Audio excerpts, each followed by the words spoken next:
How to park an order. Okay, dito sa POS, gamitin natin tong tuna sandwich, saka classic iced latte, 16 ounce. Okay, so makikita mo dito sa proceed to payment, meron tayo ditong arrow. Click mo lang yan, then park order.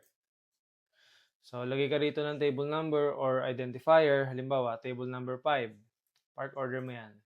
So, yan, order saved. So, makita mo yung mga details dito ng order ng customer. Then, halimbawa, si customer ay gusto pang mag-add ng order. Click mo lang tong orders. Then, makikita mo, ito yung park order mo. Drop, tapos unpaid. So, open mo lang yan. Then, sabi, gusto niya mag-add ng cupcake. Ayan.